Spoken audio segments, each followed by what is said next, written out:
Let me acknowledge the presence of our dear SMS President, Ms. Nelia A. Bardiz, our SMS Director, Ms. Rosario T. Argana, faculty and staff, colleagues, parents, friends, and most especially our graduates. A pleasant and blessed evening to you all. It actually feels weird being in this podium. I used to think when I was your age that people who are invited to speak for such events are only those who has attained such great achievement in their chosen fields. But when I was called up and was invited, there was a mix of emotion. First, am I really that old? Second, what am I to share that could inspire young graduates like you? With this fast-paced world, we are presented with a lot of choices, a lot of pressures, and instant decisions.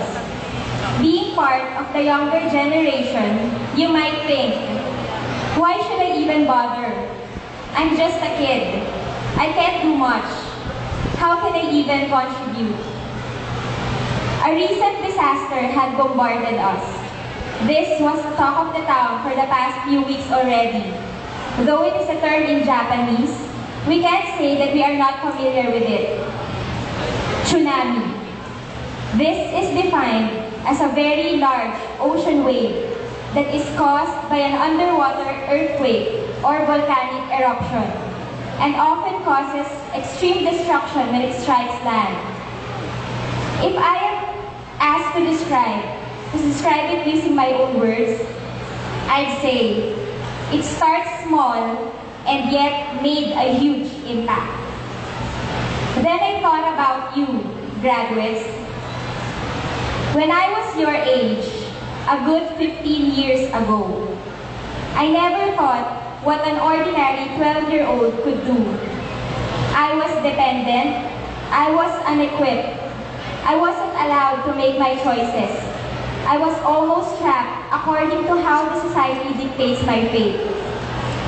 But it began when I was in second year high school, during our first day of class.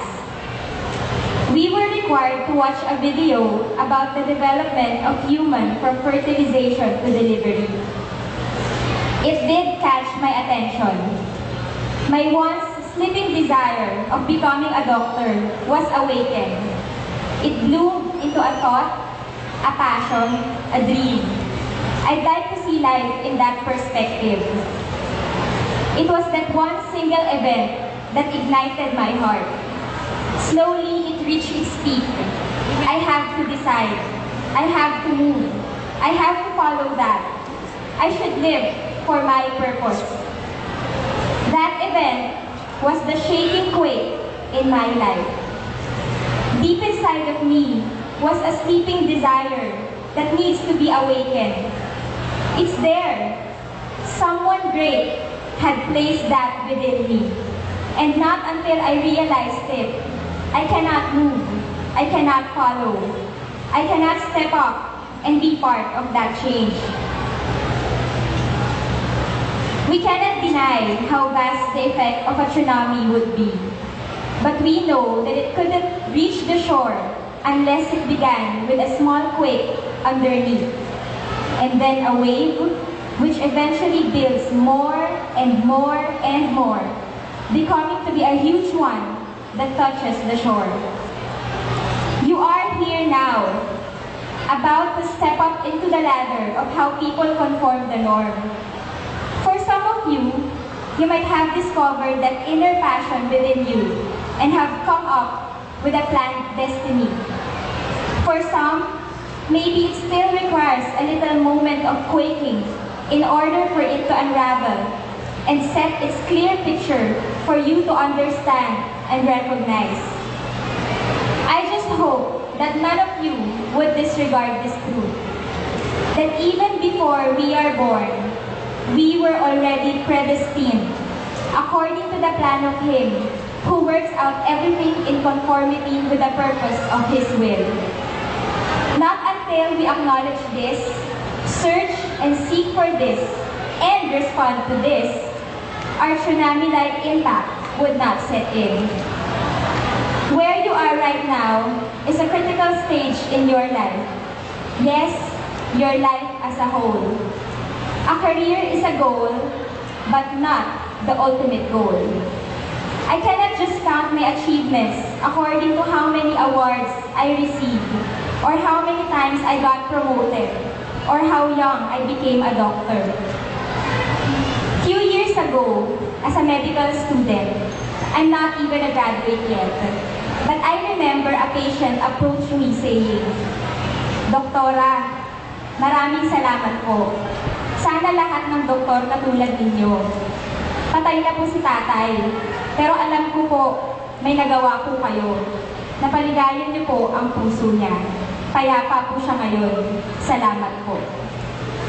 That was one of my tsunami moments.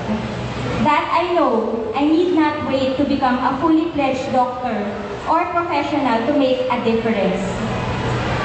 A real impact is a life that was touched, that was changed, that was formed to become better. And it all started in this place, at your age, in this season. What is your desire? Have you discovered your passion? Have you sought that inner purpose assigned to you? It is but rewarding to be used mightily and radiate His glory through our works. We may have different ideas and visions and dreams, but it boils down to one thing. What is my goal? As for me, I chose to be focused. I chose to be where I know I am more fruitful. But most importantly, I chose what was already set for me, not how I planned it to be. Be still, reflect, seek, pray, decide, move, reach out, and be joyful. You are significant. Be the solution and not the problem. The hope of a nation starts with this generation. Let your contribution make a strong impact, which magnifies brilliantly as you aim to become a significant and efficient part of the team. Our nation is a work in progress. The world is continuously evolving, and as much as we expect those who are in authority, we are expected to do our part. Move. Do not relax. Explore your potential. Pursue excellence. Stand firm. Run the race and fight the good fight of faith. Finish the race and never give up. Finally, let me encourage you, young generation, as I share in this message I got from Paul, a prominent leader in the early times. As he handed over his duties to Timothy, a new and young leader, he says, "Do not let anyone look down on you because you are young. You are a significant part of the society. Being young is not the same as being invisible. Creating an impact starts when you understood your worth. You are valuable, a treasured possession, and you are made to be alive in this world. It starts with a single, fainted wisp of light, becoming a great bonfire, filled with much passion and excellence. Not until you fully grasp your value will you be able to stand up for your purpose. With this, let me leave you with a hopeful heart and an inner longing to discover that purpose set for you. Have a blessed and wonderful evening. Congratulations and God bless you all."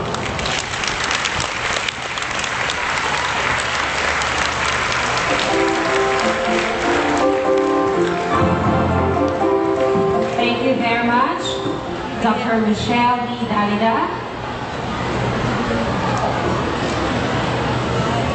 Okay. May I call on Dr. Bernice and Mrs. Organa to award the certificate and token of appreciation to our guest speaker.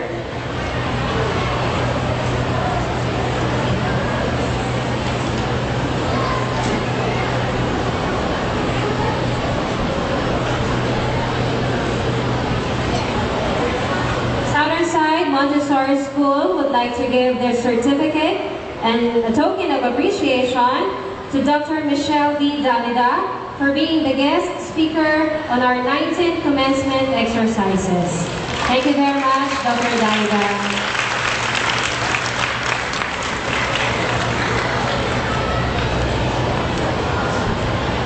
Picture. And now, the meat of this occasion, the presentation of graduates by our director, Mrs. Rosario T. Organa, and the acceptance of our graduates by our president, Dr. Nelia A. Verghese.